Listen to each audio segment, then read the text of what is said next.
도쿄 간다고 니시키초 3촌에 정치경호학교 앞 오전 8시 무렵이면 간다교부터 오가와마치 히토츠 바시거리는 학생들의 왕래로 몹시 활기찼다. 일본의 영어 교육이 변칙이니까 우리는 정책으로 간다. 며 사이토 히데사부로는 1896년에 지금의 입시학원인 정치경호학교를 설립했다.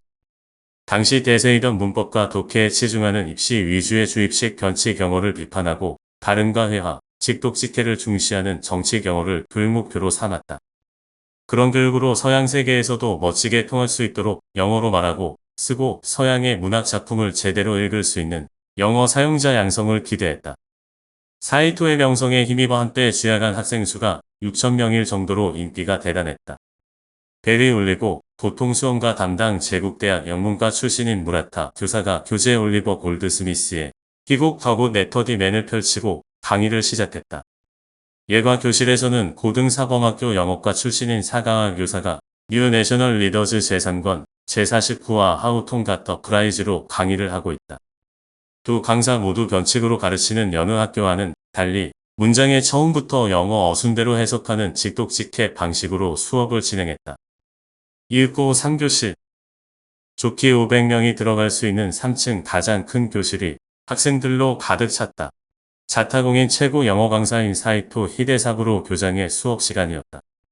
검정비단 하울이 차림의 사이토가 교실 문을 열고 들어오자 웅성거리던 교실은 찬물을 끼얹은 듯 조용해졌다. 곧바로 사이토는 리딩 교재 더 이노센츠 어브로드를 펼치고 강의를 시작했다. 더 이노센츠 어브로드는 마크 트웨인이 쓴 여행기로 당시 이런 종류의 책이 인기가 있었다. 리딩으로 바로 의미를 알 수 있도록 가르치자고 주장하는 사이토답게 유창한 발음으로 읽어나갔다. 신출어휘나 필수어휘는 고전문학 작품 속의 다양한 인용문을 흉내로 들어가며 의미를 설명했다.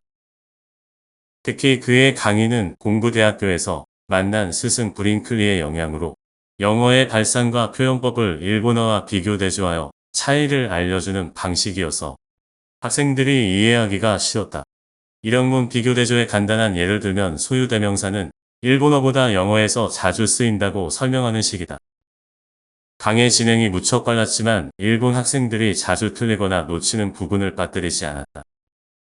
혼자 공부하면서 좌절감을 느꼈던 학생들은 답답하던 것이 일시에 확 뚫리는 통쾌함을 느끼고 영어 세계에 빠져들었다.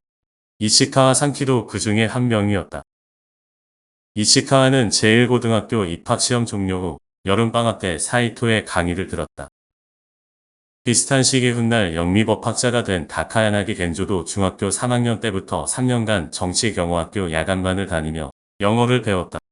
독해 시간을 마치고 잠시 휴식 시간을 가진 다음 사이토는 자신이 집필한 교과서 하이어 잉글리시 레슨즈로 전치사 강의를 시작했다. 오늘은 제49화 포 차례로 강의를 이어갔다. 그의 강의는 소문처럼 천하일품으로 학생들의 감탄을 자아냈으며 앉을 자리가 없어 복도에 서서 열린 창문에 머리를 들이밀고 강의를 듣는 학생들도 많았다. 그리고 1906년 어느 날 지금의 도쿄대학 교양학부인 제1고등학교 다카야나기가 고민이 있는 듯 심각한 표정을 하고는 이치카와를 찾아왔다. 두 사람은 본관 현관과 교문 사이에 있는 감람나무 그늘 아래에 앉아 사이토 선생의 근황과 예전에 정치경호학교에서 들었던 선생의 강의를 두고 한동안 대화를 나눴다. 이치카와군. 사이토 선생님이 도쿄 제국대학교 문과대학 영어시험에서 150문항을 출제했다는 이야기를 들었어. 학생들 모두가 고개를 절레절레 흔들었다고 하더군. 다카야나기가 말했다. 그 이야기 나도 들었어. 사이토 선생님다우신 게야. 재미있으셔. 학생들은 2시간 동안 그 많은 문제를 푸느라 머리가 지끈지끈 아팠을 거야. 하하하. 이치카와가 한바탕 크게 웃었다. 사이토 선생님은 판서할 때도 칠판이 가득 차면 왼손이나 소매로 바로 직전에 쓴 글을 쓱쓱 닦으면서 동시에 오른손으로는 새로 글을 쓰시잖아. 그런데 그 동작이 어떻게 가능하지? 나는 잘 안 돼. 다카야나기가 두 손으로 흉내를 내며 말했다. 종이 울리면 판서하시다가도 바로 그 순간 멈추고 그냥 나가버리시고. 나는 그런 것도 웃겼어. 판서는 성미가 급해서 그러시는 걸 거고 땡하면 나가시는 건 시간관념이 정확해서 그러시는 것 같아. 나도 전해 들은 이야기인데. 젊은 시절 센다이 선생님 댁에서 영학숙을 열었을 때 일이라고 해. 궁에서 정오를 알리는 오포를 꽝하고 쏘면 선생님 댁에 기숙하던 서생들은 만사 제쳐두고 자신이 맡고 있는 시계부터 맞췄다고 해. 그래서 집에 있는 모든 시계가 정확했다는 거야. 그런데 영학숙 근처에 무슨 여학숙이 있었나 봐. 학교에 가려면 여학생들은 선생님 댁을 거쳐 지나가는데 이상한 일은 아침마다 여학생들이 선생님 댁 현관 앞으로 모여드는 거야. 처음에는 뭔가 했는데 알고 보니까 현관에 걸린 큰 시계가 정확해서 시간을 보려고 그랬다는 거야. 늦었다 싶으면 지각을 면하려고 학교로 쏜살같이 달려가고 졸업생들이 학창 시절을 추억하며 그런 기록을 남겼대. 별시답잖은 이야기 같지만 그런 일화가 전해질 정도로 시간관념이 엄격하셨던 게지. 이치카와가 웃으며 말했다. 이발하러 가서도 몇 분 내로 깎으라고 하고 그 시간이 지나면 깎는 중이더라도 그냥 나가버리신대. 이발사가 얼마나 황당했겠어. 그런 걸 보면 성미가 급하기도 하시지만 시간을 아끼려고 그러시는 것도 같아. 그러고 종일 영어 연구만 하시잖아. 술을 좋아하시는데 한 잔 드시면 이승에서 인간이 이룰 수 있는 일은 뻔한 것. 나는 천국에 가서도 공부를 할 거야. 라고 말씀하신대. 물론 영어 공부를 하시겠다는 거겠지. 한마디로 영어 괴짜시네. 두 사람은 서로 마주보며 한참 웃었다. 그런데 선생님이 공부대학교를 그만둔 이유는 알아. 선생님이 공부대학교를 그만둔 건 영어에 너무 몰두해 화학과 조선공학 같은 전공 과목을 등한시해서 퇴학당했다는 말도 있고 해외 유학을 가려고 자퇴하셨다는 말도 있어. 유학은 안 가셨지만 뭐가 정확한 건지는 나도 몰라. 당시 화학과 조선공학 전공이면 최고로 인기 있었을 텐데 대체 어느 정도 영어에 미쳤기에 그러신 거지. 당신은 영어로 된 읽을 거리가 없어서 영어 성경을 읽고 대영백과 사전 전 35권을 2번씩이나 읽었다는 말을 들었어. 대학에 가서는 도서관에 있는 영어책을 전부 읽으셨다고 해. 선생님이 자신의 책에서 용례를 성경이나 문학 작품에서 많이 인용하는 것도 영어책을 많이 읽었기 때문일 거야. 어떻게 그렇게 많이 읽을 수 있지? 영어를 어릴 때부터 배워서 그런 건가? 그때는 영어를 지금보다 훨씬 쉽게 배웠다고 하던데. 정치 영어 어쩌고 하면서 말이야. 지금은 영어를 사실상 중학교 때부터 배우지만 당신은 학교 교육 같은 개념이 없을 때라서 막 배운 측면도 있지. 게다가 서구 열강으로부터 독립을 유지하고 시급히 근대화하려면 무엇보다도 영어를 서둘러 배워야 한다고 생각했어. 관립학교에서는 초빙 외국인 교사가 전 과목을 영어로 가르쳤지. 사이토 선생님도 진보적인 사상을 가진 아버지의 영향으로 5세 무렵부터 영어를 배우셨다. 부모에게 영어로 편지를 쓰고 아버지는 사전을 찾아가며 자식의 편지를 읽었다고 하는 일화도 전해져. 8세 때는 미야기 영어학교에서 영어 원어민 선생님을 처음 만나 정식으로 영어와 실학문을 배우셨나봐. 원래 언어에 재능이 있으신 분인데 조기에 배워 그것도 원어민에게 직접 영어를 배워 영어의 날개를 다신 거야. 그러고 보면 선생님은 국내파시네. 유학파보다 영어를 잘하니까 질시의 대상이 되어 과소평가를 받고 계신 거고. 일리가 있는 말이긴 해. 그래서 해당 분야 정식 학위가 무엇보다도 중요해. 영어 최고 1인자라고 불리는 간다나이부 교수가 도쿄 제국대학에서 자리를 잡지 못한 것도 바로 그런 이유 때문이었을 거야. 이치카와 군은 확실히 영어에 소질이 있어. 그 방면으로 아는 것도 많고. 나 같은 평범한 사람 눈에도 그런 점이 보여. 자네한테는 그 길이 맞는 것 같아. 그렇지만 곤충학을 포기하고 영어를 선택한 건 대단한 용기지 싶어. 눈 때문만은 아니고 뭔지는 모르지만 특별한 계기 같은 게 있었을 거란 생각이 들어.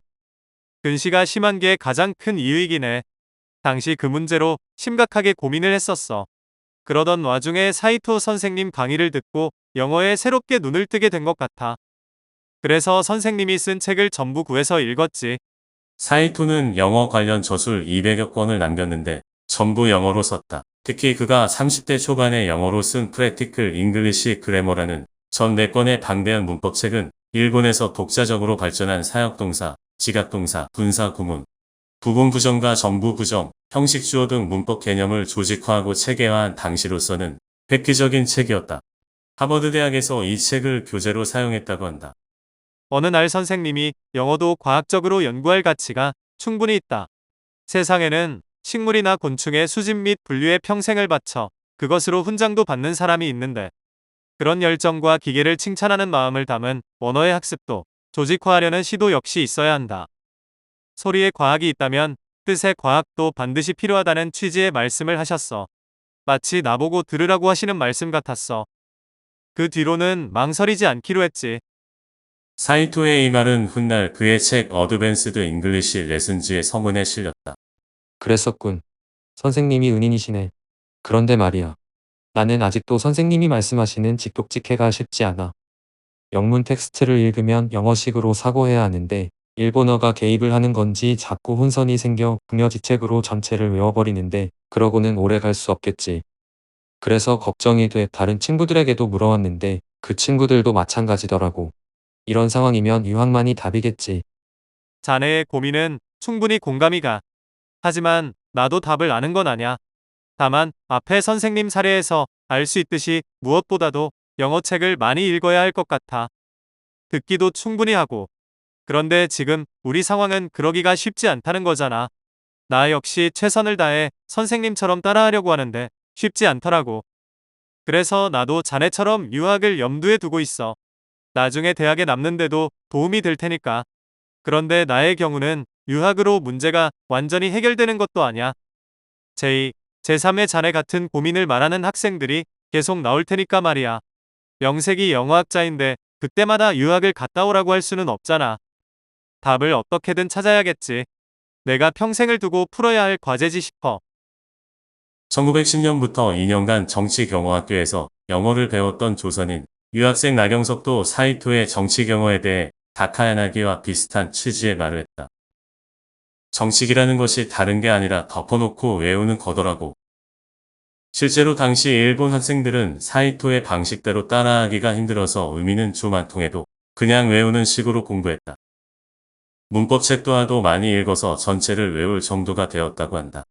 나경석은 독립운동가로 우리나라 최초 여성 서양화가인 나혜석의 오빠이다.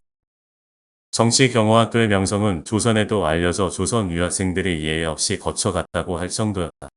조소왕, 조만식, 나경석, 최남선, 이광수, 신익희, 장덕수, 윤보선, 김성수, 송진우, 김준현, 김교신, 박열, 박영희, 안호삼, 안현필 등이 상급학교 진학을 위해서거나 영어 실력을 기르기 위해 이 학교에서 영어를 배웠다.